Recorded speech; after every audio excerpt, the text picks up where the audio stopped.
Hey, what's up, everybody? Welcome to the first episode of the Mostly NBA podcast. I'm one of your hosts, Michael Higgins, coming off a great summer as I'm from Cleveland, Ohio, and the Cavaliers are finally world champions. That's awesome. I'm another one of your hosts, Jacob Farrell. I'm coming off a great summer, too, because I'm an Orlando Magic fan, and I didn't have to be disappointed about anything, so, yeah. Hey, everybody. I'm Matt LeVay, another one of your hosts, and I am coming off of a horrible summer as a Miami Heat fan, as Dwayne Wade is no longer in South Beach. I second that, Matt. I'm Cam Kutsky. I'm the last host of this show. And yeah, Heat lost a good man in D. Wade. It was definitely a varied summer for all of us. So before we start to get into stuff, I kind of wanted to go over the structure of the show, sort of what to expect. This first one's going to be a little different than the rest of them since we're not really into the season yet. We're just going to go over some of the big stories of the summer, kind of get into our contenders, surprise teams, maybe bring up some MVP discussion. But as this is the Mostly NBA podcast, there's got to be something other than NBA. So we're going to take a little break in each of these episodes to go over big stories around the sports world. So we're going to start from the big stories of the summer, and I think no better place to start than the NBA Finals, a historic 7-game matchup between the 73-win Golden State Warriors and the Cleveland Cavaliers, who seemed to be running out of time, down 3-1, and they were able to come back. It was really quite a series to watch. I can't be unbiased about it coming from Cleveland. Best sports series I've ever seen. But yeah, I think that's a good place to start. Absolutely. And, I think it just needs to be said for the record so it's never forgotten. The Warriors blew a 3-1 lead in the 2016 NBA Finals. Just save that soundbite so it's here forever. Now, First time ever, right? Did they have the unanimous MVP? They did, in fact, have the unanimous MVP, Stephen Curry, and they lost 3-1.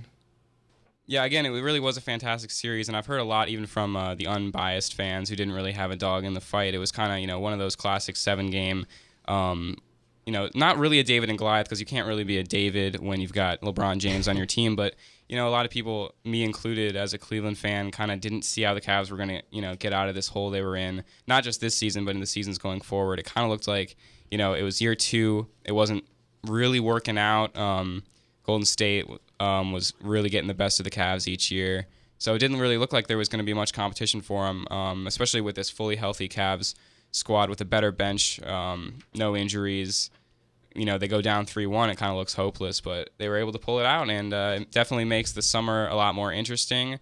A lot of talk about what the Warriors are going to do coming off that 73-win season and not getting the ring.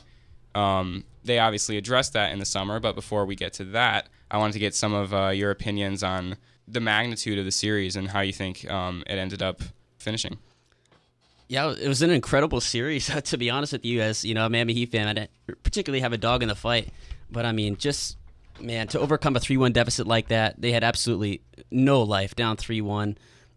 Just obviously the Draymond Green incident, being suspended for Game 5 was a huge help to them. They took advantage of it, brought it back to Cleveland, Game 6, got it done, and took care of business out in Oakland for Game 7, and Kyrie with just the dagger shot of a lifetime, my goodness. And they brought it back. First championship since what, Mike, 64 for the 64. city? Gosh, what a drought, but it's good to be over. All right. I personally wasn't rooting for the Cavs. Being a Heat fan, I kind of want to see LeBron fail every year in Cleveland. I don't know about you, Matt. I love LeBron. I love honest. him too. He's a great athlete. He's the best that ever played basketball when it's all said and done, probably. But I would have liked to seen Golden State win. I want to take that comment there, the best to ever play basketball when Now it's all that's said and done. controversial. Oh, You yeah. think Now so? that's controversial. I'll get on that. Oh. Oh, No, true, yeah, I think that's definitely, arguably. It's definitely a possibility. I don't know if it's been proven yet, but he How old is definitely he has now? some Like, time what, left. 31? Yeah, he's 31 now. 31? Right now, it's obvious. So what, he's got 6 good years left in him? 7? I'd go more 4 or 5. 4 or 5? Full Good prime. years. Good Good years, yeah. years. He'll be around for 6 or 7. Yeah. Okay. All right. Yeah, I think at the You gotta end have of his faith in career. your boy, man. Oh, I've got faith in him. Right now, he's 31, though. If he were to retire right now, obviously, it would be like, oh, what could have been? But at the end of the road, you never know what's going to happen over these next few years with this Golden State Cleveland sort of rivalry, changing of the guard from the old Spurs and Heat. So I think definitely by the end of his career, it'll be, up in the air. It'll be argued a lot. It's already talked about a lot. Oh, is LeBron going to have a chance to catch Jordan? That kind of deal. And I think it'll come down to opinion. Yeah, I think when it's all said and done, LeBron is definitely, in my opinion, going to be a top 2. I don't know if he'll be able to quite surpass the ghost of Jordan. We heard a lot of people talk about that over the summer, and LeBron even mentioned that in some comments about, that's a motivating factor for him, is chasing that ghost from Chicago. So I think when it's all said and done, he'll definitely be top 2. I just don't know if, the magnitude, just how great Michael Jordan was, if he'll ever be able to quite surpass that, even though I think he could, in my opinion, but I just still, it's Michael Jordan. Yeah, and a lot of people, call into question, at least for LeBron so far, his record in the finals. Jordan was, 6-0? Yeah, he's perfect, yeah, undefeated. Yeah, and the majority of, I don't know if it was the majority. I think half of them, though, came in the later stages of Jordan's career. I think now at age 31, they both have the same amount of rings. They do, that's correct, yeah. So it'll be interesting to see what LeBron does, but, he does have the finals losses under his belt. He's had a very different career. He's played a lot more playoff minutes than Jordan had at this point in his career. Plus, Jordan stayed on one team. He got all the rings for one team, yeah. Well, he was on the Wizards at one point, but he got all the rings for one team, yeah. We don't talk about that. Mike, will LeBron retire as a Cavalier? I would hope so at this point. I think honestly, yeah. Yeah, Definitely. I mean, you saw what he went through, in both of these changes, intense media scrutiny. You got to think that he's, tired of that whole, changing of scenery and all the new questions and everything. So I think that if his plan was to come back to Cleveland anyway, as he said in his letter, that at some point he said he imagined himself always coming home to Cleveland. He went home a lot earlier than a lot of people might have expected, but I think at this point, now that he's back in Cleveland, I don't really see him going anywhere else. Yeah, honestly, if I can bring it back to the finals, you definitely saw that in his reaction post-game, just the heart and the love he has for the city and the state that he's from. He always says, I'm just a kid from Akron. So he wears that badge of pride wherever he goes, being an Ohio native and everything. So I think it's very unlikely that he leaves again or goes somewhere else. I think he's sticking to Cleveland for the remainder of his NBA career. Yeah, and I think he's comfortable there. I mean, his kids now, especially, when he first moved from Cleveland to Miami, they were so young, and recently they were still oldest was in I think 10, fourth grade-ish when they moved back to Cleveland. His kids are starting to grow up and they're settling down in Ohio, and it seems like a logical move, but a lot of people thought it was logical to go to Miami and stay there too. So see what happens. I would assume that he's gonna. I definitely think he'll stay. I mean, his mission the whole time is to bring that championship back to Cleveland, where he's from. Yeah, and that makes it really interesting now going forward. He's gotten that done. Now he's gotten it, yeah. So either he's going to go off because he's got nothing else to do, right? Or he's going to sit back and enjoy the rest of his career, which I wouldn't care. He's got to defend his kingdom. He's got to defend the kingdom. I think, though, that's just got to be a huge, obviously there was so much pressure for this Cavs team last year. Would they be able to defeat the Warriors? And once they finally did that, once they finally brought that championship, you got to feel that just heading into this season, there's just like a big, lift of freedom heading into. You don't have that weight on you anymore. Absolutely. I totally feel that coming into the season as compared to last year. Like you said, last year, all the talk was Cavs, Warriors. Like pretty much just everywhere you looked, it was Cavs, Warriors. And this year, you don't really see that much because they're equalized now, of course, in titles. So, at least recent titles. The tension isn't as built up as it was last season. And it feels great. The weight off your shoulders. Yeah, I mean, it'll just be interesting to see what they're going to do now. I mean, Ty Lue will have a full season with this team. Channing Frye, guys like that are coming back, mid-season acquisitions. But assuming that they have most of their starters back, or all their starters back from last year and a lot of the bench, you'd think that it would be a lot more of a comfortable season. Even if scrutiny does fall on them, you got to think that they don't really care for that anymore. If it did get to them before, it's because they hadn't proven that they could be that championship team, and now they really don't have too much left to prove other than that they can keep a chip on their shoulder to compete going forward.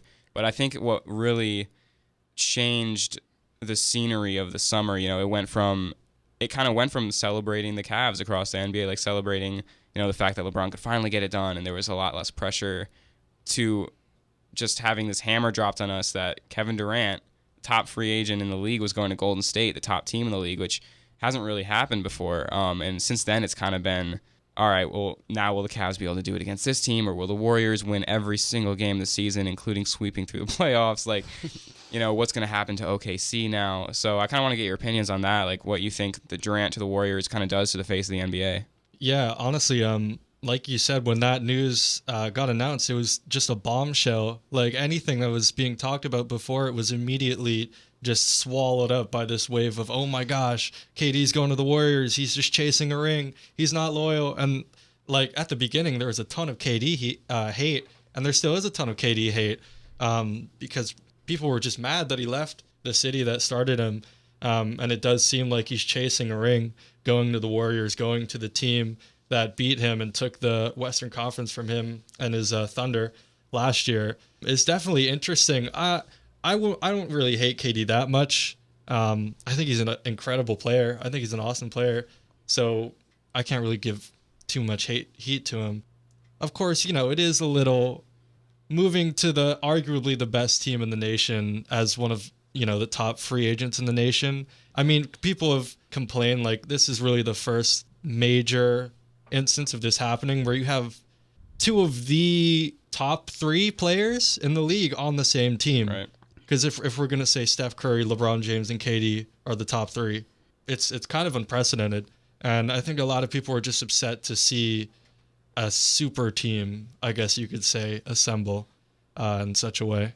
Yeah, that's exactly the way you put it. I mean, a super team. My goodness, the Golden State Warriors, coming off last year, breaking, the NBA record for regular season wins.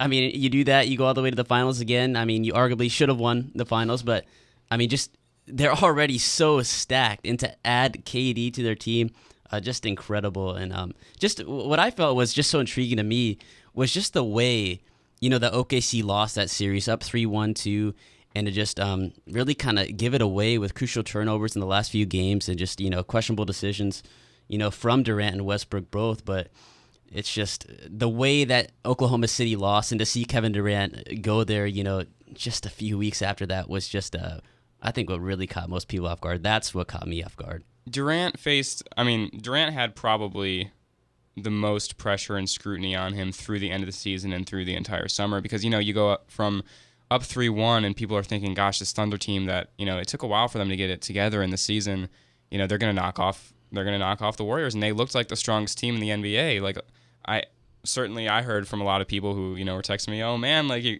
going to lose to OKC now. Like you're going to be in the finals losing to OKC. And, they had that 3-1 lead, and like you said, just turnovers. And I think the pressure got to them at the end of that series because they fell apart. Yeah. Because Golden State has to win that game 5 at home to make it 3-2. So I don't think anybody was surprised by that. But even before that game 5, as people were thinking, all right, Golden State's going to win game 5, it's going to be all on Oklahoma City to win game 6 at home. And that became big time pressure for Oklahoma City, who had never faced this kind of opponent on their way to the finals.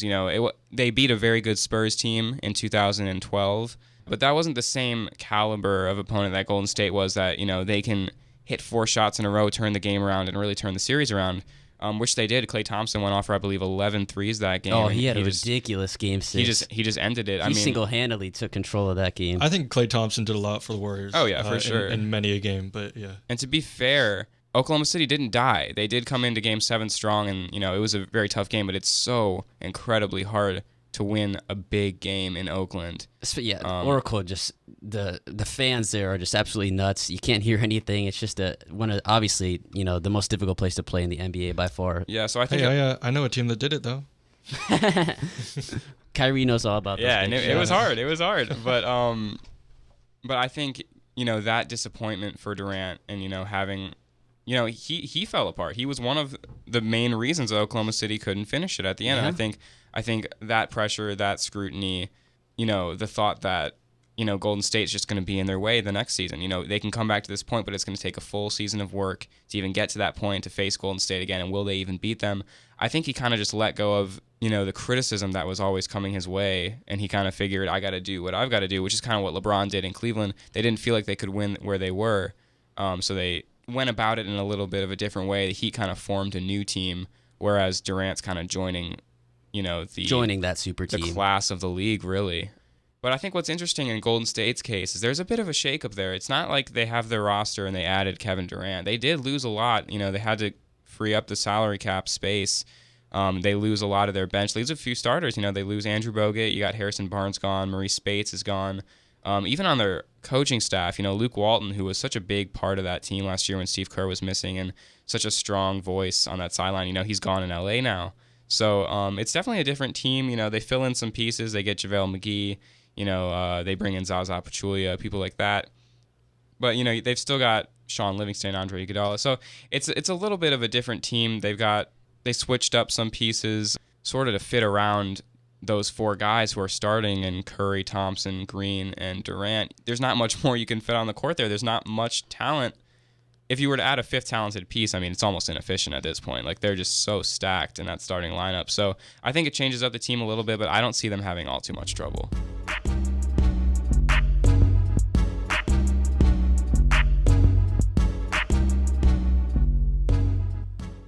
Hey everybody, thanks again for tuning in to the Mostly NBA podcast, our first episode. We wanted to get into a little bit of some big shakeups in the NBA this offseason, as we've had a lot of free agency decisions being made.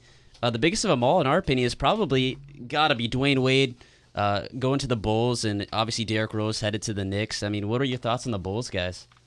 Yeah, I definitely think it's weird to see not only Dwayne Wade in another uniform, but the face of that Bulls franchise, even through his injuries, was Derrick Rose. It was always, if Derrick Rose is healthy and on the court, is he back to his MVP level? And if he's not on the court, it's when will Rose be coming back, and will it be coming back to full strength? So it really takes a lot of what they've been going through over the last 4 or 5 years since this MVP season. And it's a new era for the Bulls. They're coming off a very disappointing season. A lot of times they looked like they really couldn't beat anybody. They're always competitive, with Jimmy Butler and guys like that. It's a tough squad. But, the first year under Fred Hoiberg, it was a very new experience for a lot of them. And it really didn't look like their hearts were in it a lot of the time. I think this year there's at least a new sense of optimism in Chicago, just to see what the new guys can do. You bring in Dwayne Wade. He's definitely a seasoned veteran towards the end of his career, but he's still a very productive player, especially when healthy. He's playing in front of his hometown now. So it's got to be exciting for Wade, even though it must be a little bittersweet spending, 13 seasons in Miami? 13 seasons, yeah. So, Rose on the way out, it kind of really puts a new face on the franchise, and I'm kind of excited to see how they do. They bring in Rajon Rondo to run with Wade and to run with Butler. It's going to be a different team, one that we haven't seen before, a very big mix of young superstar talent in Jimmy Butler and, that seasoned veteran presence with Wade and Rondo. And I'm really interested to see what they can do in the East. Yeah, likewise. I think they'll definitely be contenders this year for sure. Whether or not they'll make it to the Eastern Conference Finals or even make it close is yet to be seen, but I think they definitely have the potential. I have a question, Michael. This has been going around the internet. Whose team is it? It's Jimmy Butler's team. I think everybody understands that. I think even Dwayne Wade would say that it's Jimmy Butler's team. It's been Dwayne Wade's Miami Heat for so long. When he goes to a new place, I don't think I think he's going to have some growing pains. Possibly true physical pains from being old. But I think Jimmy Butler, he's gotten a feel for this franchise. The fans have kind of latched onto him with the decline of Derrick Rose and subsequent departure of him and Noah. So I think it's definitely Butler's team. I think he's got to step up and lead, and I think he's ready for it. I've seen, a lot of interviews with him since Dwayne Wade's signing, and I think he understands that it's his turn to lead this team, and I believe that he's probably ready for it. I wouldn't go so far as to say that they're a contender in the East. It's not too far-fetched to say that anyone is a contender in the East because it's not that competitive of a conference, but I think that there's a case for them to finish in the top 5 seeds with how things go. We'll see how their bench plays out. We'll see how they do under Hoiberg in a second season. But if I had to put money on it, I'm going with them probably in a lower playoff seeding, likely a 7. How 7? Oof. That's pretty low. That's pretty low. But below who? Below who? Off the top of my head? Yeah, give us the 6. This is not in order. Cavs, Celtics, Raptors, Hawks, Pacers. Magic, right? Yeah. Nah, probably not the Magic. I might want to say Milwaukee. Kind of want to see how they do this season. They had a really interesting season last year. Disappointing, especially after such a exciting season the year before. So I might put Milwaukee in there, but I'd have to think about it a little more. Yeah, absolutely. I mean, still, undoubtedly, this is gonna be Jimmy Butler's team. I mean, obviously, Dwayne Wade and Rajon Rondo have made that very clear, that they're not here to take over anything. That they're here to help Jimmy and help the team any way they can. And I think it's undoubtedly going to be Jimmy's team going forward through this season. It's awesome. I 100% agree with that, and I don't think I would want it any other way. Yeah, I think it's awesome to see Jimmy Butler just mature and become the star player that he is slowly becoming. He has so much potential to become, like you said, just a real contender. And I think it's awesome that you have two of just some really seasoned vets. Like Rajon Rondo has been around forever, and so is Dwayne Wade. And to have them come in and bring just all the experience and all of the talking points and playing points that they can provide to Jimmy Butler and the rest of the guys on Chicago. I just love that interplay that's probably going to happen between the kind of young buck and the old guard. I love that point too, Jacob. Yeah, like you said, I mean, Dwayne Wade and Rajon Rondo both have been to the finals. They both won NBA championships, so they both know what it takes to get to that level, and they're going to definitely be there to mentor that to Jimmy, and are definitely going to be a big help to that team. Now, speaking of the new Bulls, let's talk about sort of the old Bulls, who I believe the new name is the New York Knicks. You've got Derrick Rose and Joakim Noah joining Carmelo Anthony and Kristaps Porzingis in New York. A lot of people have been hyping this up because every team has to have their big three, in this era. There's always like the three players on each team, even if they're not so great, it's, that's that team's big three. Well, now with New York, you got a big four. I'm not going to talk about, if I actually think it's a big four, talent-wise. But Michael, we have ourselves a super team in the East. Yeah, Jacob's got some big opinions on this New York Knicks team. Jacob, I want you to take over. The New York Knicks, the Warriors' biggest rivals this coming season, no doubt about it. Don't mark my words. I'm only semi-serious. But I do think the Knicks have some talent. Well, of course they have talent, but they have potential to be a lot better than I think people give them credit for. Obviously, Derrick Rose is in a bit of trouble right now, and who knows where. I mean, I have no idea how that's going to play out. But aside from him, you got Carmelo, who's, again, a seasoned veteran, and you got Kristaps Porzingis, who's a young guy. He's shown a lot of potential. He's really fun, just to watch him play. He obviously loves what he's doing, and he's got a lot of growth room. So, like the Bulls, it's just an interplay of old guard and new guard, and I'm just super excited to see how it plays out. I think we're seeing the maturation of a lot of new guys into real contendable NBA players, because obviously straight out of the draft, it'll take a couple of seasons for new guys to get acquainted with the NBA and playing with it, and I think we're seeing the maturation definitely of a certain class of guys, and I'm just really excited to see how it turns out, especially with a lot of them being in the East.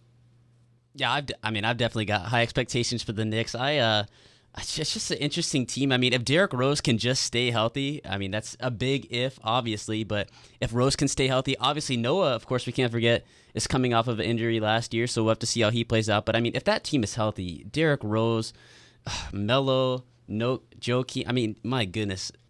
I'm not really that big of a Knicks fan, but I am a pretty big Melo fan. I really want to see Carmelo get a ring. He needs to add a ring to his medal collection, honestly. I think he deserves it. He's a great player. And to see him, I mean, possibly leaving soon-ish, and never even getting a ring, it'd be a shame. And who knows if he'll stay on the Knicks for the rest of his career or not. But if he does choose to stay and they end up building on this already awesome foundation they have, I think they definitely have a chance.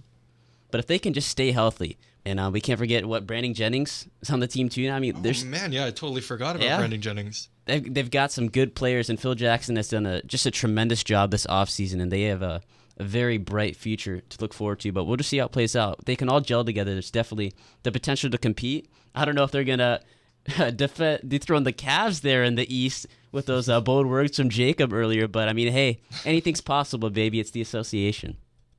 Joakim Noah, former Gator. The Knicks are bound for greatness. So Absolutely. that's my input. You cannot argue with that logic. Absolutely. And he's back in the orange and blue. That's good, man. Power plays. Does like that not that. mean championships? Joakim Noah in an orange and blue uniform. Yes. That means Come on. championships. That's Jacob is great. right. Great point. All right, you guys want my hot take? Let's hear it. It's gonna blow up in their faces. Oh. The Knicks are going to be bad. So you don't. How bad? Let me try and guess what you're gonna say. You don't think they're gonna gel? They're not gonna gel. Joakim Noah is a shell of his former self. Even when he was playing, even towards the Eastern Conference playoffs against the Cavs in 2014, he had completely lost himself. He was not affecting the offensive end of the floor. He was not quite the rebounder he once was. He still obviously plays with that fire, but he's not the all-star that he once was. Carmelo Anthony, not on his way out. Definitely still a very tough guy, a very tough scoring forward. But we've seen throughout his career, he's not going to just all of a sudden now anchor a championship team. He's got to have the pieces around him, and I don't think He can anchor an Olympic team. he can anchor an Olympic team, but look at the pieces he had around him on the Olympic team. I don't think Derrick Rose and Joakim Noah are close to being enough to get this Knicks team over the hump. I think Porzingis is going to be very good. I think Porzingis and Anthony are going to be their two best players. I don't think that Rose and Noah, I don't really think that team's going to gel. Now, you can't deny the talent on the team. They will be in the playoffs. It'll be a 7 or 8, but it's not going to be the 3 seed that a lot of people have liked to. ESPN's throwing up graphics of the Big Four. And it's just like, what is this about? You've got a couple has-been players and an up-and-comer. And Carmelo, I'm not going to call him a has-been player. But, I don't think it's going to go well for the New York Knicks. That's a pretty hot take. That's a really hot take right there. I like to give a hot take every once in a while. Sizzling. Want to move into some of the other free agency acquisitions that were made? Yeah, this summer? real quick, I want to get your guys' opinions on Dwight Howard to Atlanta and Al Horford to Boston. Yeah. Sort of big for the centers, big move for the centers of the league. Bad blood with Dwight Howard, Magic fan, Understandable. obviously. But I do like him in Atlanta. Atlanta's kind of my side team that I root for because I can't root for the Magic all the time, obviously. So I look to other teams in the East to make myself feel better, which I don't know why I would look to the Hawks Out of all if that the were the teams, case. Aren't they in your division?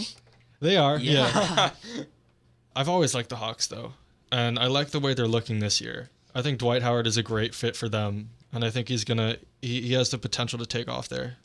Absolutely. Dwight's going to be comfortable. This is his hometown, right? It Returning to Atlanta again to play. Obviously, just him and Harden and Houston just were not gelling whatsoever. Just a bad situation there.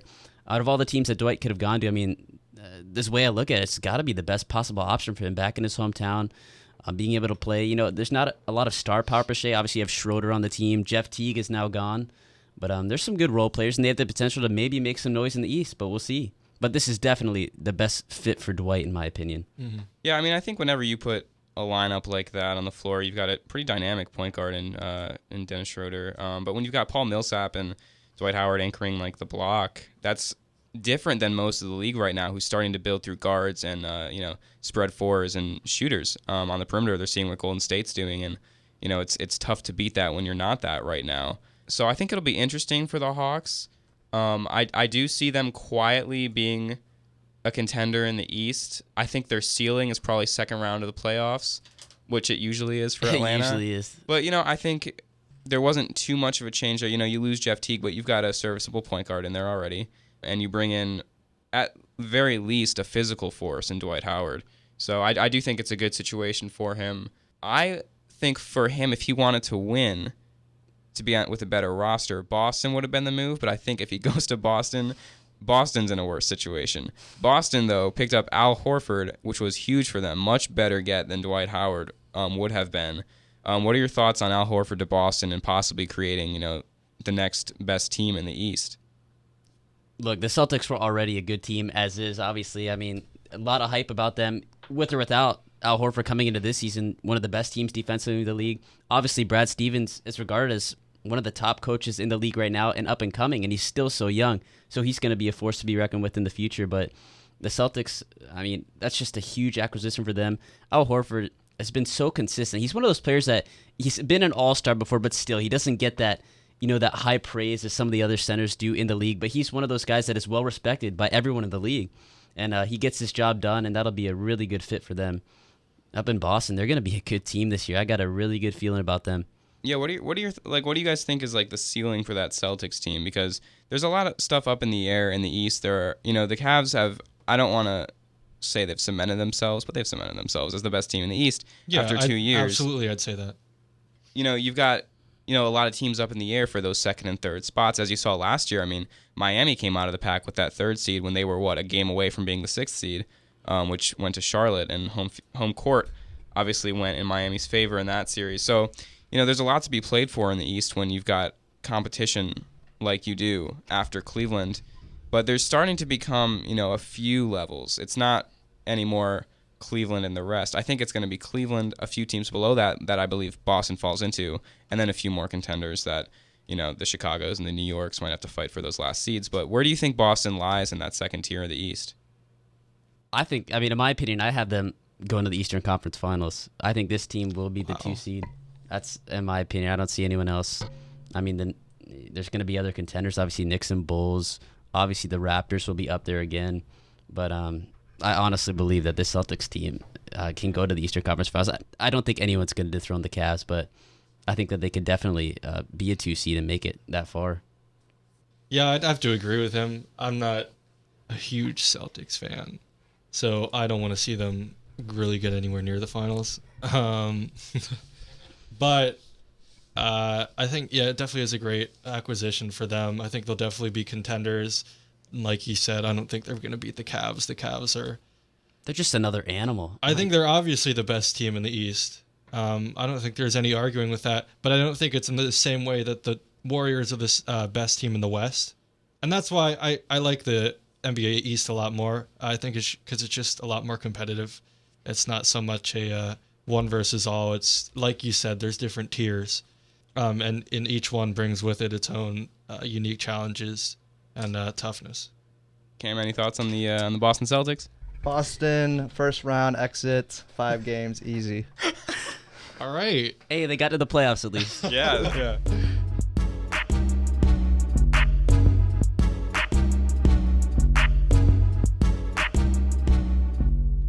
And welcome back, folks, to the Mostly NBA Talk here.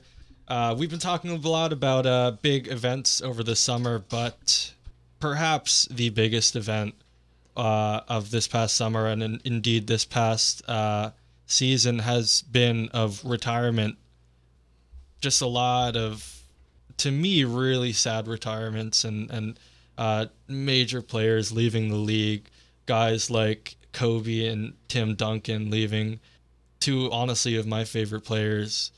To see them go, it's a little bit heartbreaking, but at the same time, you gotta understand that they're getting old, and there's not really much they could do for their team. Obviously, you saw the Lakers last year; they weren't much to kick at all. But retirements just across the league. What do you guys think? Yeah, I agree. I think that for all 3 of these players, the major retirements in Kobe Bryant, Tim Duncan, and Kevin Garnett, it was kind of their time. They weren't huge factors anymore in their team's rotations, other than Kobe's 60-point game where he took every shot of the game. That was 100% given to him. I don't think they're yeah. It was a great moment still. It was absolutely fantastic moment, goes down in sports history, but it was 100% given to him. Yeah, I agree. I don't think a man that needs ice wrapped around every limb of his body during halftime is going to score 60 points against a team that's actually trying. Sorry. Yeah, I agree, but I think it just further goes to show that, he took most shots in that game and gets 60 points. He's not going to be a 60-point kind of player normally. But yeah, I think Kobe, it was definitely time for him to move on. I think Duncan, I would have been shocked had he come back. Garnett took me a little bit more by surprise because, he was back with Minnesota, a very young team. He was definitely the veteran there, a big mentor for those guys. And his announcement of his retirement came really very late. recently. Yeah. So that one took me a little more off guard because there hadn't been much said about it, and it very overshadowed by Kobe's whole farewell tour. And I think most people believed Duncan all season was going to be his last.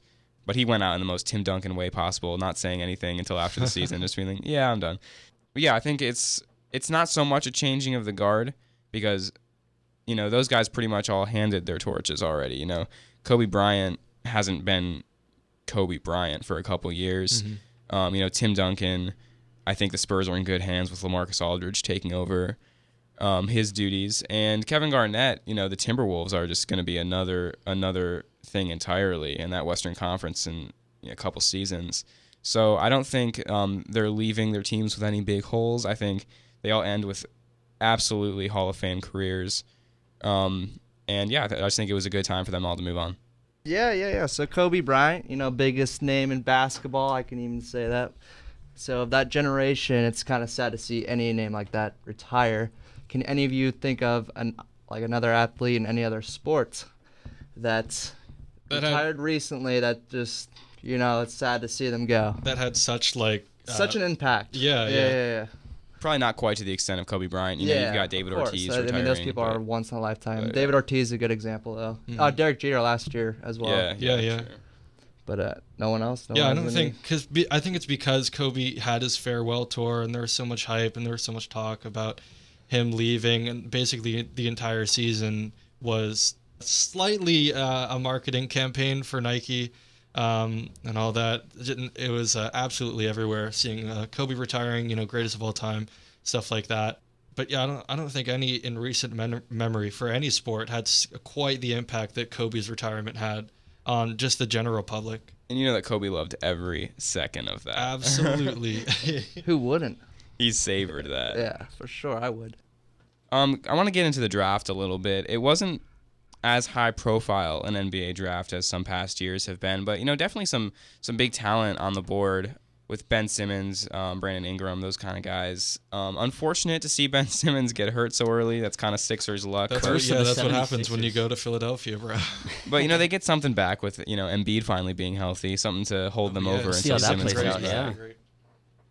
Yeah. So, what were your guys' thoughts on the draft? I think it was pretty dull, unexciting. I think Chris Dunn to Minnesota is the biggest, not surprise, but I think it's going to be the lowest key draft selection. I think he's going to be a very good player, especially for that team that already has a lot of young pieces. Mm-hmm. Absolutely. I mean, in Minnesota, there's a lot of question recently about Ricky Rubio. I mean, we obviously know that Rubio is, you know, capable of assisting the ball better than almost anyone in the league.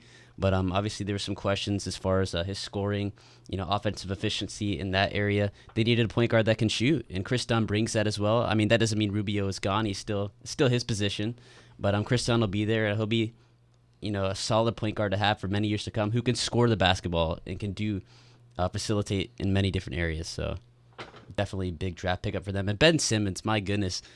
Can you think of another player in recent years of just so much magnitude and hype coming into the draft? You know, the next LeBron James, he's been pegged. So it'll be exciting to see Ben get into some action finally once he gets back from his injury. Oh, that's another acquisition for the Lakers. I mean, obviously Kobe is gone, but now you got Brandon Ingram coming in. Just a huge big-time score for Duke last year. I mean, he really grew his whole freshman year, and he's just going to be a really good player for them. A lot of Kevin Durant comparisons for him. Obviously, they got, you know, kind of the similar body type per se, but I don't know about he can definitely shoot the ball, but I mean Kevin Durant's a different animal. But we'll see. Somebody that I think definitely brings some intrigue to their team, Oklahoma's Buddy Hield going to the New Orleans Pelicans. You know, it was a pretty disappointing season for the Pelicans after grabbing that 8th seed last year, or should I say 2015. You know, Anthony Davis emerging as one of the, you know, young big stars in the league. I think Davis healthy though. You bring in Buddy Hield, see if he can be that scoring anchor for you outside of the paint. I think that could be very interesting for New Orleans. Absolutely. New Orleans is just one of those teams that, my goodness, they've got a superstar down there in Anthony Davis, but there's just nothing else around him. They got to do something down there. Buddy Hield's definitely a step, but they've got a long ways to go, but it's certainly a step in the right direction. They need offense, that's for sure. Yeah, the draft this year, like you were saying, definitely a little bit underwhelming. At least for me, who's a fan who's not particularly interested in the, you know, kind of deep down analytics and player movements within the league. Usually I'll watch the draft, but I'll only really care about the Magic draft. And this year, like you said, it was just kind of not spectacular at all. Or at least there wasn't very much showmanship happening, not a lot of fanfare. And I think it's obviously because of the big KD move and all of the other movements within the league and the retirements just completely overshadowed. Yeah, I definitely think the draft was certainly a hangover period in the NBA. You're coming off of the Cavs winning, big finals celebration, big whole thing with that. Bunch of questions about the Warriors. KD goes to the Warriors. A lot of questions after that. And the draft, especially not a strong draft, it becomes an afterthought. Definitely was for me. I'm a little biased, but I think that this was one of the weaker drafts, or I should say, this is one of the weaker drafts in like the last 5 years. But I mean, that kind of tends to happen. You get a couple years of some solid players, and then you get that one big draft, and this just wasn't it.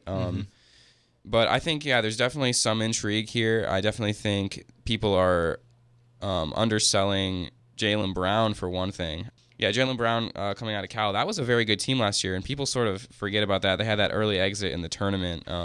Injuries had to do with that too. They had some big injuries, especially leading right up to the tournament. But he's a strong guy, and the Celtics are looking for that. The strong forwards they've had a few that haven't panned out as I thought they might. A few players that are still playmakers for him. Definitely Marcus Smart, I think, is still a role player for that team, and he fits his role very well. But he's not quite the leader he was at Oklahoma State. Same with James Young out of Kentucky from a few years ago. People, coming in, people thought that he was going to turn into what Devin Booker now has turned into from Kentucky. One of those, big scoring shooting guards. But I haven't really heard much about James Young in Boston, but they keep accumulating that young talent, and adding Jaylen Brown to that, I think, is going to be really big for them. And it flew under the radar. I think the whole Simmons and Ingram talk for a couple weeks before the draft put Ingram in the national spotlight when Duke really wasn't this year. I got a chance to see Ingram play in just about all the Duke tournament games, and he really impressed me. I hadn't heard much about him, honestly, through the college season. And when I first saw him, I remember thinking, this is a really skinny kid, but he can play basketball. I mean, he can score the ball. He was finding ways to the basket, and when he bulks up, when he gets a little bit stronger, I think he can definitely be a big building piece to that Lakers team that already has a lot of good young talent.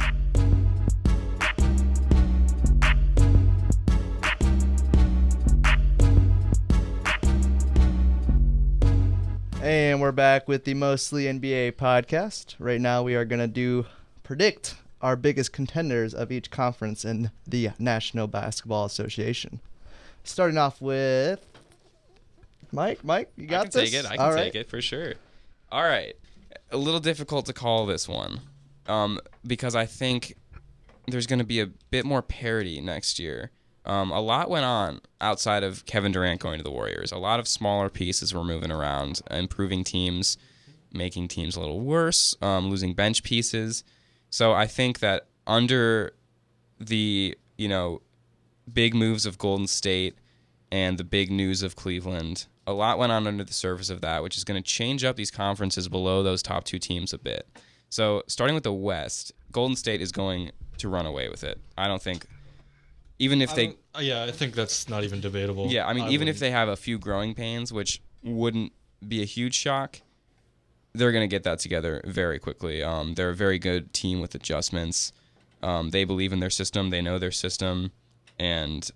Kevin Durant, he made a big move going out there, so I think he's gonna accept the challenge of really learning that offense very quickly. And even if he doesn't, on his own, he's such a talent. So I don't think they're gonna have too much trouble. I think Golden State ends up winning the West by a comfortable margin. There's a lot of teams that could come in after this, but I'm gonna, you have to go with the Spurs. Like we said earlier, losing Duncan isn't huge for their rotation. So you think LaMarcus Aldridge is going to come in playing at a very high level. You think Kawhi Leonard's going to come in playing at a high level. I don't think Tony Parker is ever going to retire. He's like the ageless wonder. So that's going to be a very good team again. I think him and Ginobili. Ginobili's still on there, Ginobili's still on there. So I think the Spurs will take that second seed. And then when you get to the third seed, it's kind of a toss-up. There's a lot of competitive teams in the West. And whereas a couple years ago it seemed like all the competitive teams in the West were so much better than the competitive teams in the East, I think they're kind of on the same level outside of the top teams. I think once you get to like the 3 through 8, you've got more competition in the East now and a little less in the West now. So I think it's kind of evened out. You've got teams, you've got Houston, you've got the Clippers, you've got Portland. It's kind of toss-up. You can kind of throw any of those in there. If you were to ask me to put money on it, I'd probably go with the Clippers just because they still have that star power and they've been together a very long time. So barring injuries, like their catastrophic ones in the playoffs last year, which, by the way, I think they would have given Golden State a huge run just because of their toughness. I know that Chris Paul has he's never gone to a conference finals, but I think that if the Clippers don't get hurt, if Paul and Griffin don't go down in subsequent games last year, or was it the same game? They got hurt either in the same game or back-to-back games in the first round there against Portland. I think if they don't get hurt, they give the Warriors a big run for their money with Steph coming back from the injury. But that aside, I think the Clippers, when fully healthy, are still a very good team, so I think they'll probably take that 3rd seed. In the East, there's not really much else you can put in that first spot. I've got to go with Cleveland. They're a team that, even when they first had their new crop of talent together, it's so much talent in one space that you got to expect big things from them. And they took the 2nd seed that first year when Atlanta caught fire for a few months. But Cleveland has really figured it out. They know each other. That core really knows each other now, knows how to play together. They've won a championship together. Just saying that made my heart beat a little fast. So I think Cleveland is going to take that 1st seed. And last year it came down to the wire a little bit. Cleveland didn't start to really play elite basketball until the playoffs. They only beat Toronto for that 1st seed by 1 game last year. I don't think that's the case this year. I think Toronto falls off a little bit. They lose a bit of that bench. Certainly they lost Biyombo to Orlando. And I think Lowry and DeRozan, it's enough to carry them through regular season. And as they showed, carry them closely with other teams in the postseason. They barely scraped by to the conference finals.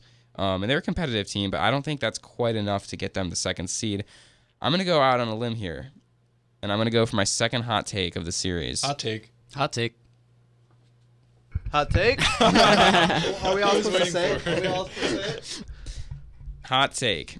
The Indiana Pacers are going to take the 2nd seed in the East. Ooh. I think people slept on them all regular season. The only reason I didn't is because they beat the Cavs a few times, and I knew how tough they were. And they add Jeff Teague. So George Hill, I think George Hill to Jeff Teague is an upgrade. I think George Hill was definitely a serviceable point guard for a while there in Indiana. But I think adding Jeff Teague adds more offense to a team that didn't have much outside of Paul George anymore. That whole old guard of Danny Granger and David West and Roy Hibbert was all gone. So you're kind of left with Paul George, in his first strong full season back last year when he was fantastic. But I think you add Jeff Teague to that mix. Miles Turner is really growing up. Rookie center out of Texas. I think that's a team that's very tough on the defensive end and only getting better on the offensive end. I think Paul George has great leadership, and he can be a killer. I'm telling you, when he gets into the 4th quarter, he is the kind of guy that you want with the ball in his hands. I think it's going to hurt them a bit losing Frank Vogel. I don't know how that's going to affect them in terms of toughness. Frank Vogel, obviously a very tough defensive-minded coach going to Orlando, which, by the way, was huge for Orlando. That was a huge get. Mm-hmm. But, yeah, I think Indiana has the star power. They have the grit, and I do see them taking that 2nd seed, closely followed by the Boston Celtics. I think it's going to be a pretty good year in Boston for those guys, coming off a disappointing first-round loss last year to Atlanta. And Atlanta, I think, starts to finally drop off a little bit from, their reign of terror of the 4th seed. They might still get the 4th seed, but I just don't think they're as tough as they have been in years past. So, yeah, I'm going with Cleveland, Indiana, Boston in the East, Golden State, San Antonio, Clippers in the West. All right, let's take a look at the standings, see who's in what conference. So, starting with the East, number 3, we are going with the Toronto Raptors. Obviously, a pretty good choice by me. Oh, Canada. Yes. Number 2, we are going with the Chicago Bulls, Windy City. So they're going to be winning, per se. And number 1, we're not going to have the Cavs. That's my hot take. Hot take. Hot take. Hot take. So we have the Pacers. Clearly, There you they're go. going to be the best team in the East. There you go. So It's a sizzling take. that's pretty sizzling. So let's move on over to the West. At number 3, the San Antonio Spurs. And then we're going to have the Oklahoma City Thunder. Gator, great head coach. Shout out to Billy D. Billy D, we miss Billy you very D. much. And at number 1, we are going to have the Golden State Warriors because obviously they're a great team. They're golden. Golden Boys. Golden Boys. That should be a new show. We should have Kevin Durant and them, reality show, TLC. Like what do you the think? Golden the Golden Girls. Boys? Yeah, just Yeah. like the Golden Girls. Was will it be the Golden Girls? Golden, Yeah. Yeah, Golden Girls. alright, Betty yeah. White, right? Yeah. I don't know who's feel on. Like, I feel like Matt's watched us recently. Oh, no comment on that. Draymond Green's gonna add some intrigue to that show. Any show with Draymond Green, just give Draymond Green his own show. We'll follow Draymond around anywhere. That would be obviously an instant seller. But for me, guys, yeah, I'll go ahead and start out in the Eastern Conference. For me, starting at the 3 seed, I'm gonna go ahead and go with the New York Knicks. I am. Wow. There's definitely a lot of hype about it. Now that's a big if Derrick Rose can stay healthy, if Joe Kim can stay healthy, and the core mix as well. I honestly do think that there's no reason for them not to be there with the power that they have on that team currently. At number 2, I've got the Boston Celtics. I think the addition of Al Horford is going to be very beneficial to them. They had a strong core last year, and we're going to be a really good team already. Just that addition, as well as Jaylen Brown coming in, just provides more scoring opportunities for them, and just more weapons for Brad Stevens to work with. And obviously at number 1, I mean, I don't think it's going to be any question about that. Obviously the Cavs, it's definitely going to be their spot to lose in the East, and I definitely don't think they're going to lose that spot. Heading to the Western Conference, I've got the Los Angeles Clippers at the number 3 seed. I definitely think that they'll have a strong year this year. Blake Griffin and Chris Paul, if they can stay healthy as well and bounce off their injuries, they're going to have a really solid season. At the number 2 seed, the San Antonio Spurs. I mean, Greg Popovich knows how to get his boys going each year. Obviously, LaMarcus Aldridge, Kawhi Leonard, a possible MVP contender in him. Obviously, you still got Tony Parker, still got Ginobili. They've just got a very good core still there, even with the loss of Duncan. And number 1, no question about it, it's going to be the Golden State Warriors. This team is going to be tremendous. Steph Curry is going to have another solid year. I don't know about MVP worthy just because there's so many weapons and different people to share the ball with. But, man, that's just going to be a fun team to watch, and we'll see just how that plays out. It'll be fun to watch them. All right, yeah, interesting choices. Mine, funnily enough, look quite similar. I think it's no surprise that for the East and West top contenders, I have the Cavs and Warriors again. I honestly don't think any other club out there in the league has the depth that these two teams do. I think it's just it's going to be the way it is for next year at least, and maybe a year or two after. Who knows? They're just going to be the big two, and they're going to be clashing heads. But for the East, I have the Cavs, followed by the Toronto Raptors, and rounded out by the Knicks in the 3rd seed. And in the West, I have the Warriors, of course, followed by the Spurs, and 3rd seed, I have it between the Thunder and Portland. Wow. I think I don't know. I really like both teams, and I really think they have a lot to offer. I think the Thunder, people kind of sleep on the Thunder now that KD left, but I think they really do have a team there even without KD. Russell Westbrook, who's he has the possibility now, the freedom without KD to just explode into an offensive powerhouse, and I'm really excited to see what happens there with him. But Russell Westbrook, they got Steven Adams. They just got Victor Oladipo from the Magic, which I'm still salty about. But he's a great kind of perimeter player, sharpshooter, and he obviously add a lot of depth to that playing field at the Thunder. So I'm probably actually going to pick Thunder. So, yeah, Warriors, Spurs, Thunder for the West. See, that's interesting to me that you had that Thunder pick in there, and you said that they've been kind of slept on since Durant left. I think when Durant originally left, people overreacted and said that they were going to be, pretty bad. And now I think it's the other way. I think people are overreacting in that, now, they've still got Westbrook. I think that people think they're going to be like a 3 or a 4. Not to step on your toes there on those predictions. I just think that it's certainly going to be a tougher year for them. I think Billy Donovan was the coach of the playoffs last year, arguably. I think he did a great job in taking out the Spurs and almost taking out the Warriors. So I think they're set coaching-wise. They don't have that Scott Brooks void that they did when they had all the talent, but not the coaching.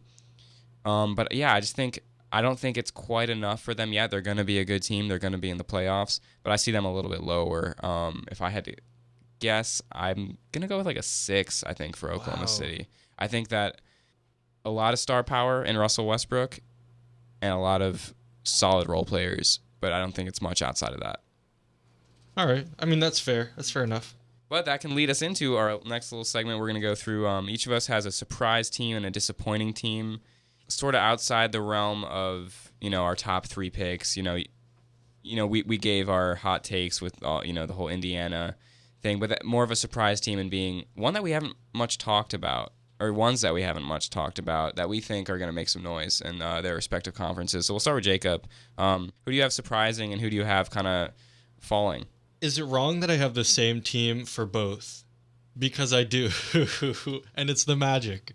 Okay. Because they honestly have the possibility to swing either way. They made a lot of moves in the offseason. They, of course, made the Oladipo trade, but they got Serge Ibaka, who has experience in the league. He's a veteran player, and I think we need that as a team, as a very young team. We picked up Biyombo from Toronto. I think he's a great center. He definitely made a lot of moves in the playoffs the past season. So I'm very excited to see how that happens. How that will conflict with Vooch, however, or Nick Vucevic, is yet to be seen. Obviously, got a lot of young guys on the team. Alfred Payton, Aaron Gordon. Super excited to see where they go. I think there's a ton of talent, especially in Aaron Gordon. Alfred Payton is going to be, I think that's going to be the make or break, whether or not he can step up.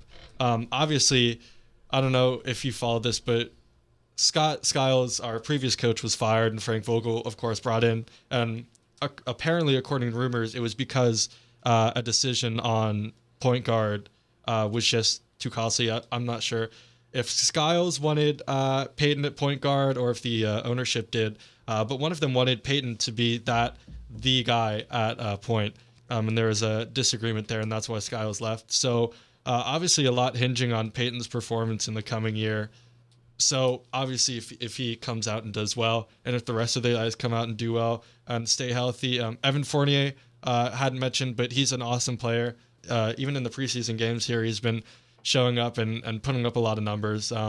Last season, he was equally impressive. I'm excited to see where he goes. If all the guys can stay healthy and if they all do what they need to do, they're my surprise pick. I can see them getting pretty far. 4, I think they can get up to the 4th seed. Wow. Yeah, I'll give them that. They have that potential. But also they have the potential to crash and burn.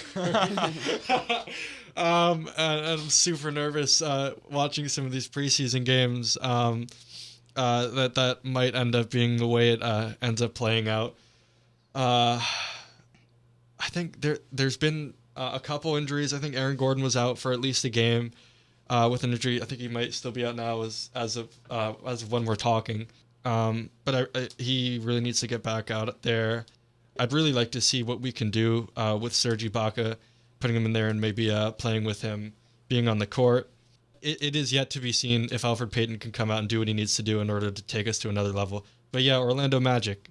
So as far as my dark horse team, you could say my surprise is going to come out of the West, and that's going to be the Utah Jazz, guys. And that's a team that went 40-42 last year, and we're in contention still at the end of the season to possibly get that 8th seed. However, they did suffer some injuries, which were very critical, and hurt them in the long run. But they've got a good team coming for. They got Gordon Hayward, Derek Favors, Rodney Hood. They just acquired Joe Johnson, unfortunately, from the Heat. Sad to see him leave Miami. I was, really hoping he would stay around. But Gordon Hayward, though, guys, is injured. He had a busted finger is what they're calling it. Still no specifics, but that's all they're giving us is a busted finger. Wow. But Joe Johnson is going to fill his role for the first 6 weeks of the season. But I think that's definitely a team that has a lot of potential. He's out for 6 weeks? Yeah, to start the season. Did that just occur? Yeah. Wow. Fairly recent. So it's going to be, that's not going to be a the best of starts for them, not the start that they were anticipating. But once he gets back, once he returns, I think they'll start to gel. And as far as my disappointment, I'm honestly going to go with the Toronto Raptors. Now, not saying that as in they're going to implode. This is Toronto, the team that obviously was, a 3 seed last year for them. Was it a 3 or they were a 2 seed last year? Yeah, they were a 2 seed. So Toronto being a 2 seed last year, I think DeRozan and Kyle Lowry will obviously just continue to keep up, the work that they've been doing over the last several years. Just 2 really, really good players. But like Jacob was talking about, Bismack Biyombo heading to the Magic, I honestly think that's going to hurt them. They lost a big guy there, that's for sure. That's a huge he played a very critical role for them down low. His presence was something that, was definitely wreaked havoc on other teams, and he had that intensity about him down there. So I think that will hurt them. Not to say that, once again, they're going to go out of the playoffs or anything, but I don't think they will be as good as they were last year. Alrighty, I will start with my disappointment, which would be the Miami Heat. I know a lot of people don't have them looking very good this year, but guess what? They're gonna make the playoffs, and they're gonna make a little bit of a run. Mark my words. Hassan Whiteside MVP? Maybe. Hey, yeah. All right, and then my surprise is not gonna be a team; it's gonna be a player. It's gonna be Derrick Rose. He's not gonna be injured at all this year. So that's Wow. gonna be, yeah. I like that. That's bold. That is Yeah. hot take. Hot That's take. very Hot take. I don't really have a hot take for the East. If I were to put a team in there that I think is going to surprise, I would say probably Milwaukee Bucks. They've got a young team that is capable of making noise. I don't quite know what the issue was last year. There was something about a bit of a distraction with Greg Monroe. I don't know if it was much of a distraction. I just don't think he fit as they thought he would last year. Now, if they get that squared away, if he can sort of come into his fit a little better this year, I think they could be a surprising but not a shock team. Maybe like a 5 in the East. But my teams come from the West. Matt, I really liked your pick of the Jazz. I think people forget, at the end of the season, you said they went 40-42. They had a chance to finish 500, and they fell victim to Kobe Bryant's 60-point game. That's right. So they were hanging around right there out of the playoffs, and they're a tough team for a lot of teams to play. They're a 500 team, but they are not a team that you probably want to see in the first round of the playoffs. So I like that Jazz pick. I'm going to go in a little bit of a different direction. A team that we haven't even mentioned once tonight, the Denver Nuggets. For a couple years, they've been stockpiling a lot of young talent. It started with Kenneth Faried a few years ago, and then last year, with the emergence of Emmanuel Mudiay, the point guard, and Nikola Jokic, I believe I'm saying that right, who played very well for, was it the Serbian national team? He was kind of seen more. People probably saw him more in that game against the U.S. than they did all year with the Nuggets. But Nuggets fans are very high on this guy. They've still got a great scorer in Danilo Gallinari. They draft Jamal Murray. They've got a good young core that individually they're good players, but we haven't quite seen what they can do as a team yet. They weren't in contention at all last year or anything like that. But I think, this would be the year that we would see, whether this starts to lean towards, okay, potential playoff roster, or okay, we're going to need some more talent here. I think they have all the talent they can handle for this season, though, and I think it's going to start to lean towards the positive side for the Denver Nuggets. The other surprise team I have also comes from the West. This is a team that has always, next to the Cavs, been my favorite team in the NBA. The Memphis Grizzlies. I think they had a terrible time last year with injuries. You have Mike Conley sidelined. You got Marc Gasol with the broken foot. But, coming into this season, they're like a new look team. If you get a healthy Marc Gasol, that's a guy who's going to make things very difficult for you down low, especially coupling him with Zach Randolph, who's always a handful. Marc Gasol is a guy that can score not just around the basket. He's got that jump shot. He's a very good defender. You're getting Mike Conley back, who I think is one of the most underrated point guards in the NBA. He did get a ridiculous contract. Crazy money. But I think this Grizzlies team, adding Chandler Parsons, another former Gator great, I think it's going to be really good for them in a Western Conference that has a lot of teams hovering around potentially competitive. I think they're going to be right in there with Portland, Clippers, and Houston looking at that 3rd and 4th seed. So I think the Memphis Grizzlies are going to surprise a couple people. My disappointment team, I think I stated it earlier, I think the New York Knicks are going to really disappoint just because of the pressure that everyone is putting on them by building them up.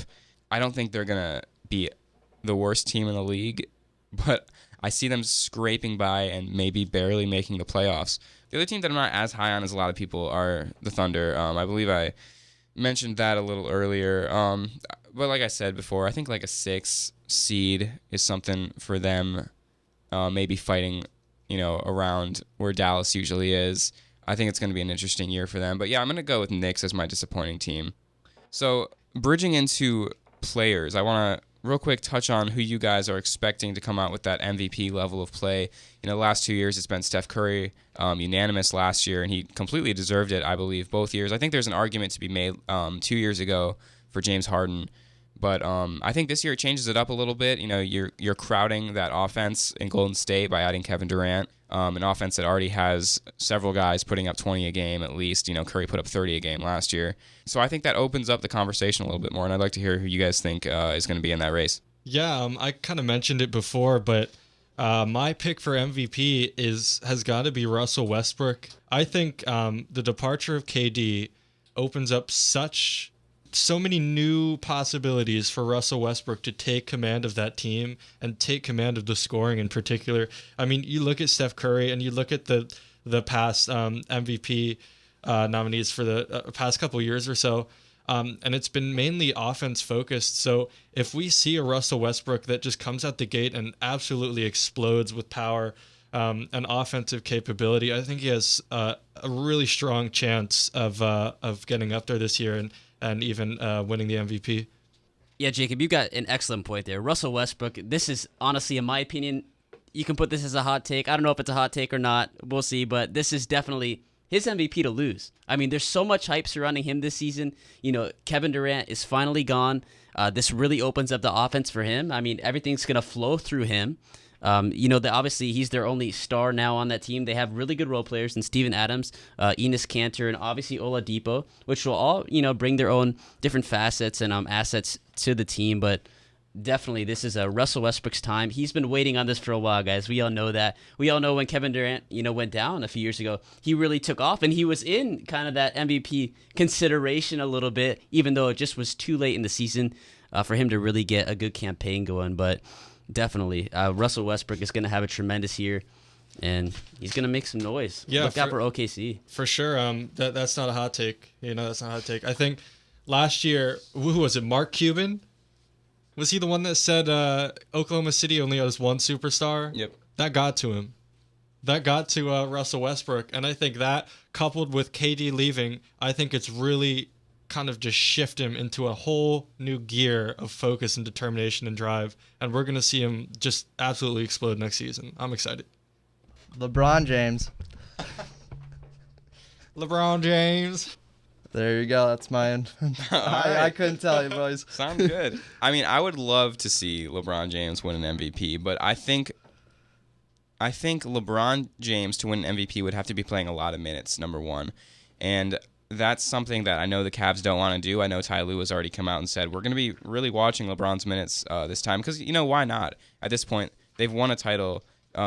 There's not as much pressure even to get home court in the playoffs, which they should be able to do even playing LeBron 30 minutes a night.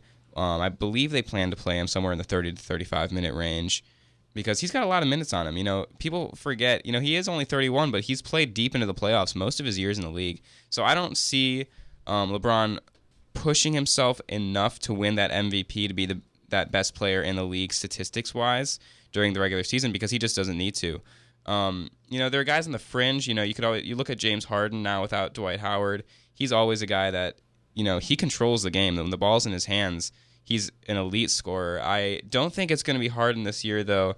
I'm not going to go with Russell Westbrook. I think that, Jacob, you were talking about the offense flowing through him. I think the offense kind of stops with him.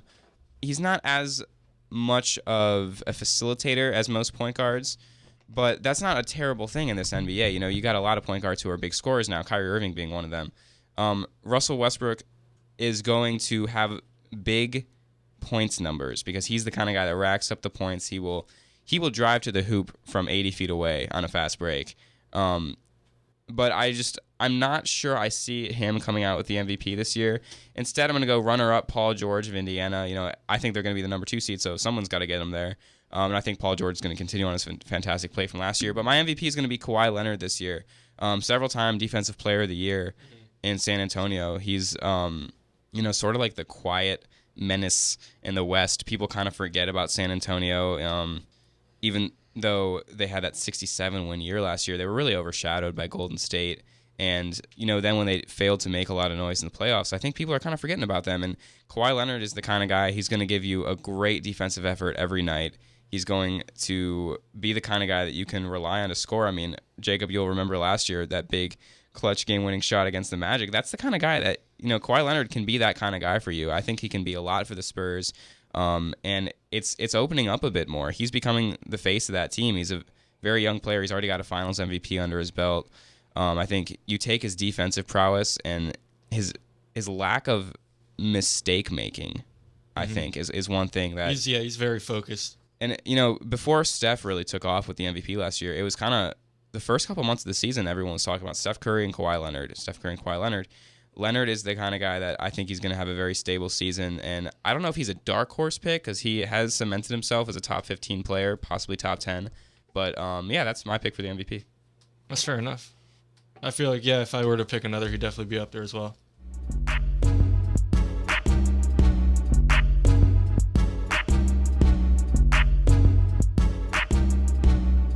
You are listening to the first episode of the Mostly NBA podcast. We're back for this final segment here.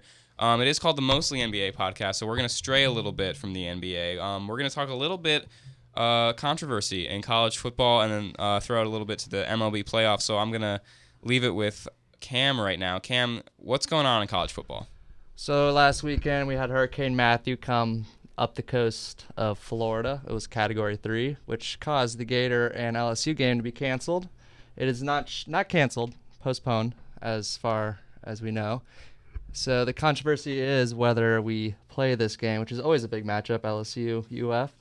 If it doesn't get played, it would be the first time in SEC history that a matchup has been canceled between two SEC teams. So as far as we know, the game is going to be rescheduled, at least rumors from the SEC. Greg Sankey. Yes. All right, cool. And then we have the LSU athletic director, Joe Alleva. He's coming out and saying, this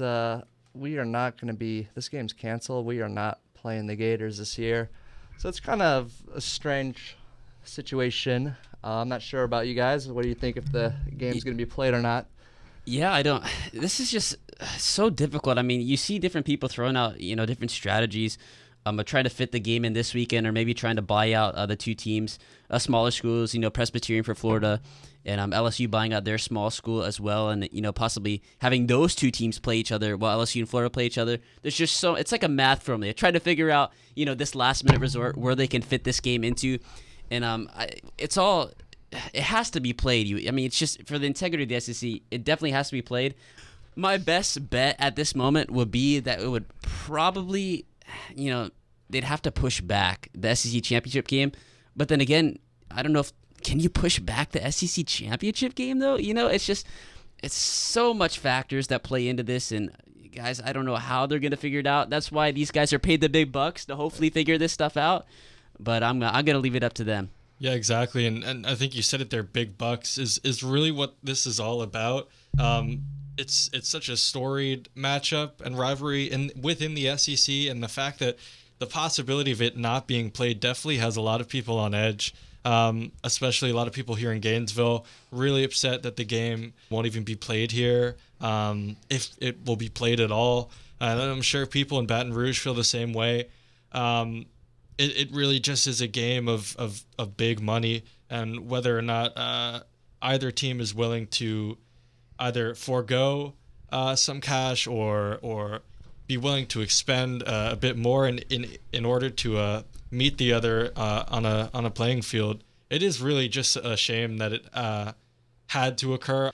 Obviously, Hurricane Matthew was pretty devastating, but it didn't quite have the impact we thought it would here in Gainesville. So people have been hurling some, you didn't have to postpone it. You didn't have to call it off. Honestly, I think that's a load of malarkey. I think all in the name of safety. Safety definitely should come first, especially in the case of a Category 3 storm, anything category 3 and above, I don't want to be outside whatsoever. Yeah, I've been in Florida my whole life. I don't want to mess with a storm like that if it's coming my way. So the accusations being thrown at Florida for calling the game off, for trying to get a better seed in the SEC playoffs, not true whatsoever. I don't like it. That's a great point because, you can cancel the game or postpone it on a Thursday. It takes days to prepare for a football game, especially when you have an attendance of over 90,000. And, these people just don't come and show up like the day game, or you know what I mean.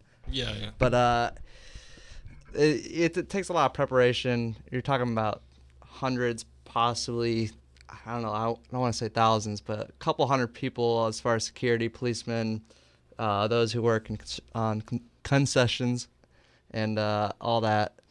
But, I don't understand why people are giving us smack. We're obviously not afraid of LSU.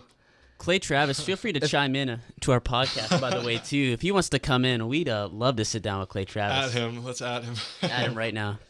I understand the criticism. I understand pretty much everything everybody's saying on both sides. I don't really take a side on this. I see, the Storm, kind of puts football down a notch. A lot of these players have families on the coast that they were thinking about. And like Cam was saying, there's a lot of preparation that goes into these games, a lot of travel. So I understand why they didn't want to play the game in Gainesville. But I also understand why the UF athletic department did not want to just hop on LSU's generous offer of buses, which, LSU, offered all these buses, lodging, even the team planes. And, they're kind of offended that we didn't take it and play the game there. Well, that's because the University of Florida and the city of Gainesville would be losing so much money for that game. I mean, you talk about the games that they might buy out on November 19th to try to play this game. With just the smaller schools, they were saying the SEC having to buy out LSU's game would be $4 million. And that's a small game. That's not a two powerhouse SEC kind of matchup. So there's a lot of money that goes into this for the cities and for the universities. And I'm sure UF didn't want to give up all that money coming into Gainesville. I mean, that's a huge football weekend. As we see, so that's an absolutely a fair point. Game day in any SEC town is an economic juggernaut. Yeah, so I mean, I see both sides. I see, the argument about the players' families. I see the argument about LSU not wanting to lose a home game. But I agree with Matt on this. I think the best solution is honestly just push the SEC championship back. I mean, there are no games after that until bowl season starts. At the end of December. So I don't think there's a big difference in moving the game back to the 10th and playing the game on the 3rd. That way you're not having to buy out any schools. Nobody's missing a home game. Like LSU isn't losing a home game. It's honestly not that big a deal. And the way it's shaping up right now, LSU and Florida might have stakes in their divisions at that point, and they're going to want to play that game. The SEC certainly wants them to play that game. Both schools want to play the game, but on their own terms. I think you got to compromise. You got to push the SEC championship back, play the game the first weekend of December, and it'll honestly, if they do that, it will be exciting for the fans as well, because a lot's going to be riding on that game. Who knows? By the time this podcast is edited, this game will be over, the Tennessee Alabama game. But there's a lot riding in the East on that, because if Tennessee loses that and Florida keeps winning, all of a sudden Florida is in the driver's seat in the East. So a lot would come down if this game were to be played at the end of the season, possibly for both of these schools, depending on how Alabama fares in the West. So I think it's an interesting situation, but I think pushing that game back is definitely the move. All right, so coming out of college football a little bit and into October baseball.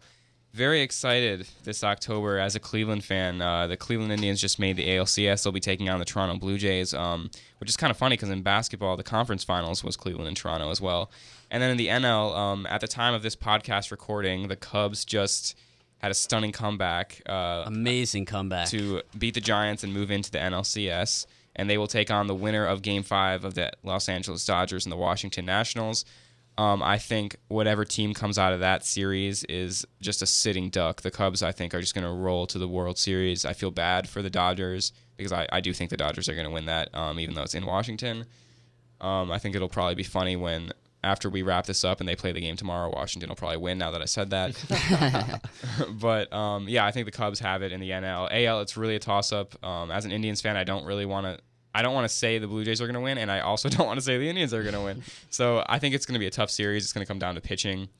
So yeah, we'll see how that goes. But it's definitely exciting time.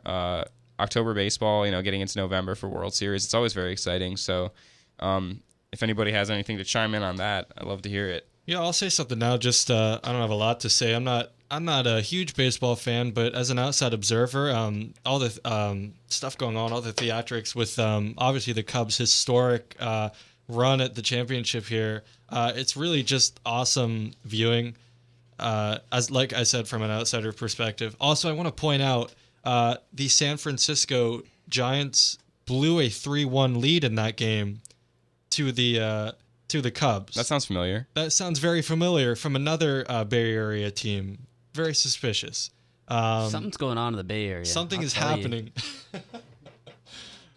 But yeah, it's just as a fan of sport and competition, I love what's going on. It's really fun to watch all this baseball stuff, all these baseball shenanigans. I gotta say, I do hope the Cubs win it because I do know the president's there. Yeah, I know Michael's not gonna like that, but I know the president's there. Obviously, it's a storied curse behind the Cubs, and I just want to be alive when it is broken. I want Back to the Future to make a little showing. I just want to point out that the two teams in the four major sports in the U.S. that have the longest championship droughts are the Cubs at 108 years and the Indians at 68 years. So there's another curse on the line here. Just pointing that out. But yeah. I know. Obviously, the Cubs have, I think, the most depressing curse. You look back to 2003 with the Marlins beating them in that series. After, I believe, did the Cubs not blow a 3-1 in that series? Yes, they were up 3-1. That was a 3-1. Not only that, they were up 3-0 at the bottom of the 8th. No, top of the 8th. Yeah, of against Game the 6. Marlins. And that's when the Bartman play happened. Steve Bartman. The infamous Bartman play, yeah. The Indians in 2007 up 3-1 to the Red Sox, ended up losing that. Red Sox go on to win the World Series. That was tough then. But yeah, I think the Cubs, those fans have been waiting the longest. So yeah, it's definitely a historic streak and something fun to watch. Every game at Wrigley, those fans are going nuts. Yeah. All right, and to finish up the show, I'm going to hand it over to my partner, Matt LeVay here. Matt, what are some things to watch getting back to the NBA here as the season starts in these next few weeks? Yeah, guys. So, as always, I mean, it's another big opening night for the NBA, Tuesday, October 25th. It's going to start out with Mike's team, the Cleveland Cavaliers, hosting the infamous New York Knicks, baby. So we'll get to see them right off the bat in a matchup against the Cavaliers. That's going to be at 8 p.m. Eastern time. The ring ceremony is going to happen. They're going to unveil the new banner. We'll see how that looks in the queue. And just another matchup that night, too. A really, really good matchup is going to be the San Antonio Spurs are traveling out to Golden State to face the Warriors, KD's debut. That's going to be fun to watch, fun to see how that team drills. And it's going to be fun to see as well how just the Spurs respond to that, too. That's just going to be a really revealing matchup to start out, and we'll see where it takes them from there. Sounds good. All right, well, thank you for tuning in to the first ever Mostly NBA podcast, episode 1. For Cam, Matt, and Jacob, I'm Michael Higgins. We'll see you next time.